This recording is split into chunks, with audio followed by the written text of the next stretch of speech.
நீங்க பேய் படம் ஷூட் பண்ணிக்கிட்டு இருக்கீங்க. அப்போ திடீர்னு ஒரு வாய்ஸு இந்த இடத்த விட்டு வெளியாகுன்னு சொன்னா உங்களுக்கு எப்படி ஃபீலாக இருக்கும்? ஸோ இன்னைக்குள்ள வீடியோ ரொம்பவே இன்ட்ரெஸ்டிங்காக இருக்க போது ஸ்கிப் பண்ணாமல் தொடர்ந்து பாருங்கள்.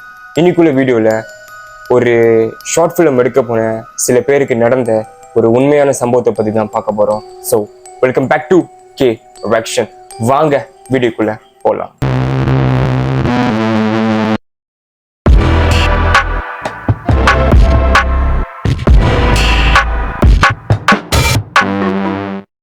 ஸோ கொஞ்ச நேரத்துக்கு முன்னாடி தான் இந்த ஒரு கதையை நான் படித்தேன். ஸோ படித்தாலும் வீடியோ எடுத்துடலாம் சொல்லி தான் வீடியோ எடுக்க ஆரம்பிச்சிட்டேன். ஸோ இந்த ஒரு கதை 2014 நடந்திருக்கு. ஒரு டீம் இருந்துக்கிட்டு ஒரு ஷார்ட் ஃபிலிம் எடுக்கணும், ஒரு பேய் படம், ஒரு ஹாரர் ஷார்ட் ஃபிலிம் எடுக்கணும்னு சொல்லி சில ஹாண்டடான பிளேஸ்க்கு போகிறாங்க. அதில் சுடுகாடும் இருக்குது. இப்படியே பல ஹாண்டடான பிளேஸில் வீடியோ எடுத்திருக்கும் போது ஏதோ ஒரு இடத்துக்கு போயிருக்காங்க. அந்த இடத்துல ஒரு அமானுஷமான விஷயம் அவங்களுக்கு நடந்திருக்கு. அது என்னன்னா, நல்லபடியாக ஷூட்டிங்கை ஸ்டார்ட் பண்ணியிருக்காங்க. அப்படி ஷூட்டிங்கை எடுத்திருக்கும் போது அவரோட ஃப்ரெண்டு, இந்த கதை எழுதினார்ல, அவர் தான் டைரக்டர், அவரோட ஃப்ரெண்டுக்கு இந்த இடத்த விட்டு வெளியாகுங்கன்னு சொல்லி ஒரு சவுண்டு கேட்டிருக்கு, ஒரு சத்தம் கேட்டிருக்கு. ஆனால் அந்த சத்தத்தை அவர் பெருசாக எடுக்கல, யாருக்கிட்டையுமே சொல்லலை. அது யாரோ ப்ராங்க் பண்ணுறாங்கன்னு சொல்லி அதை அப்படியே விட்டுறாரு. ஆனால் அப்போவே அவங்க நினச்சிருக்கணும், அந்த ஒரு சவுண்டு ஒரு மிகப்பெரிய வார்னிங்காக அவங்களுக்கு கொடுத்துருக்கு. ஸோ அப்படியே அவங்க எதுவுமே கண்டுக்காம வீடியோ எடுத்துக்கிட்டே இருக்காங்க. அப்போ திடீர்னு அவங்க எடுத்த அந்த கேமரா அப்படியே ஆட்டோமேட்டிக்காக ஆஃப் ஆயிருக்கு. எப்படி அந்த கேமரா ஆட்டோமேட்டிக்காக ஆஃப் ஆயிருக்குன்னு திறந்து பார்க்குறாங்க. அந்த கேமராவோட ஸ்க்ரீன் அப்படியே பிளர் ஆயிருக்கு. ஸோ இதெல்லாம் பார்த்தகையோட அவங்களுக்கு கொஞ்சம் பயம் வர ஆரம்பிச்சிருக்கு. இந்த இடத்துல ஏதோ சரியில்லை சொல்லி நம்ம எல்லாத்தையும் அப்படியே நிப்பாட்டிட்டு வீட்டுக்கே திரும்பி போயிடலாம் சொல்லி முடிவெடுக்கிறாங்க. அப்படி அவங்க வீட்டுக்கும் கிளம்புறாங்க.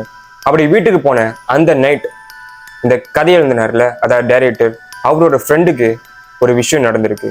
அவரோட வீட்டில் 2 அமானுஷமான உருவங்களை பார்த்துருக்காரு. ஒரு வயசான பாட்டியும் அந்த பாட்டி கூட ஒரு சின்ன பொண்ணும் இருந்ததை அவரு பார்த்துருக்காரு. அது மட்டும் இல்லாமல் அடுத்த நாள் காலையில் இவங்க எல்லாருமே, வேலை செஞ்ச எல்லாருமே ஒரு டிஸ்கஷன் பண்ணியிருக்காங்க. அப்போதான் அவங்க எல்லாருக்குமே தெரிய வந்திருக்கு, அந்த ஒரு நைட் அவங்க எல்லாருக்குமே ஒரு கெட்ட கனவு வந்திருக்கு. அதுக்கப்புறமா நாட்கள் அப்படியே கடந்து போய்கிட்டே இருக்கு. கொஞ்ச நாள் கழிச்சு திரும்பவும் அவங்க ஷூட் பண்ண ஆரம்பிக்கிறாங்க. அப்படி அந்த படத்துக்காக ஒரு ஃபீமேல் கேரக்டர், அதாவது ஒரு பொம்பளால கூட்டு வந்திருக்காங்க. அவங்க தான் அந்த பேய் வேஷம் போட போறாங்க. ஸோ அவங்க ஒரு மாதிரி வித்தியாசமா ரியாக்ட் பண்ணியிருக்காங்க, வித்தியாசமா நடந்துருந்துருக்காங்க. இது எல்லாருமே அங்கிருந்த எல்லாருமே கவனிச்சிருந்துருக்காங்க. ஸோ இது எல்லாத்தையும் கடந்து அந்த அன்னைக்கான ஷூட்டிங்கை நல்லபடியா எடுத்து முடிச்சுட்டாங்க. அதுக்கப்புறமா அடுத்த நாள் இவங்க எல்லாரும் ஒரு சின்ன ட்ரிப்பு போலாம் சொல்லி பிளான் பண்ணியிருக்காங்க. ஆனா டைரக்டர் மட்டும் போகல, அதாவது இந்த கதையை எழுதினார்ல, அவரு போகல. ஏன்னா அவருக்கு காலேஜ்ல ஒரு முக்கியமான கிளாஸ் இருக்குன்னு சொல்லி அவரு அந்த ட்ரிப்ல கலந்துக்கல. மற்றவங்க எல்லாருமே போயிருக்காங்க. அப்படி போன அடுத்த நாள் இவங்க எல்லாருமே இவங்க எடுத்த வீடியோ எல்லாத்தையும் பார்த்துருந்துருக்காங்க. ஆனா பார்த்தகையோட அழைச்சிட்டாங்க. ஏன்னா அப்படி அந்த வீடியோ பார்த்துருக்கும் போது அந்த ட்ரிப்புல அந்த நடிக்க வந்திருந்தாங்களே அந்த ஃபீமேல் கேஸ்ட், அவங்க ஒரு மாதிரி வித்தியாசமா கேமரா நோக்கி பார்த்துருந்துருக்காங்க. ஒரு மாதிரி வித்தியாசமா பார்த்துருக்காங்க, ஒரு மாதிரி வித்தியாசமா நடந்துருக்காங்க. இது எல்லாமே கேமரால கேப்சர் ஆயிருக்கு. ஸோ அப்படி பார்க்கும்போது அவங்களுக்கே ஒரு மாதிரி வேற மாதிரி இருந்திருக்கு. அவங்களா இல்ல, வேற எதுவும் இருக்கு அவங்களுக்குள்ள சொல்லி இவங்க எல்லாருக்கும் தெரிஞ்சிருக்கு. அதுக்கப்புறமா இது சரியில்லை, இதை எப்படியாவது சரிப்படுத்தணும் சொல்லி அவங்கள ஒரு சாமியார் கிட்ட கூட்டு போறாங்க. அதுக்கப்புறம் தான் அந்த சாமியார் அவங்க கிட்ட சொல்லியிருக்காங்க, அவங்க ஷூட்டிங் பண்ண போன ஒரு இடத்துல ஒரு சுடுகாட்லேருந்து தான் அந்த ஆவி அவங்கள பின்தொடரிருக்கு, அவங்களுக்குள்ள நுழைஞ்சிருக்குன்னு. ஸோ அந்த ஒரு சுடுகாட்லேருந்து தான் அந்த ஒரு பேய் அவங்களுக்குள்ள நுழைஞ்சிருக்கு. அதனால தான் அவங்க வித்தியாசமா இவ்வளவு நாள் நடந்துருந்துருக்காங்க. அதுக்கப்புறமா அவங்க பழையபடி நார்மலா வந்துட்டாங்க.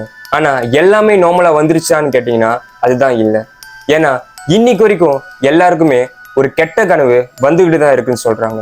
அதுவும் அந்த டைரக்டருக்கு அவர் நைட்லாம் தூங்கும்போது யாரோ அவரை எட்டி பார்க்குற மாதிரி தோணி இருக்கு. இதனால அவரு ஒரு சாமியாரை போய் பார்த்துருக்காரு. அப்போதான் அந்த சாமியார் அவர்கிட்ட சொல்லியிருக்காரு, இந்த படத்தை எடுக்கிறத நிப்பாட்டுங்கன்னு.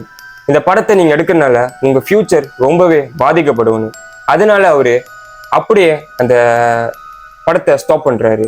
அதுவும் அவங்க எப்பெல்லாம் அந்த ஒரு படத்தை ரிலீஸ் பண்றதுக்காக எடிட் பண்றதுக்காக லேப்டாப்பை திறந்து எடிட் பண்ண ஆரம்பிக்கிறாங்களோ அப்பெல்லாம் அவங்களோட லேப்டாப்பு தன்னால ஷட் ஆன் ஆகுதுன்னு சொல்றாங்க. மற்றபடி அந்த லேப்டாப் பார்க்கும் போது நல்லபடியாக பார்க்க முடியுது. எப்பெல்லாம் இந்த ஒரு ஷார்ட் ஃபிலிமை எடிட் பண்றதுக்காக மட்டும் திறக்கும் போதெல்லாம் தன்னால ஷட் டவுன் ஆயிடுது சொல்றாங்க. ஸோ இதனாலேயே இன்னைக்கு வரைக்கும் அந்த ஒரு ஷார்ட் ஃபிலிமை அவங்களால ரிலீஸ் பண்ண முடியல. ஸோ எதனால அந்த ஒரு பேய் அந்த ஷார்ட் ஃபிலிமை ரிலீஸ் பண்ண விட மாட்டேங்குது? ஒருவேளை அதோட இடத்துல போய் எடுத்தனால தான் அது ரிலீஸ் பண்ண விட மாட்டேங்குதா, இல்லை என்னவா இருக்கும்னு உங்களுக்கு என்ன தோணுது? காமெண்ட் செக்ஷன்ல சொல்ல மறந்துடாதீங்க.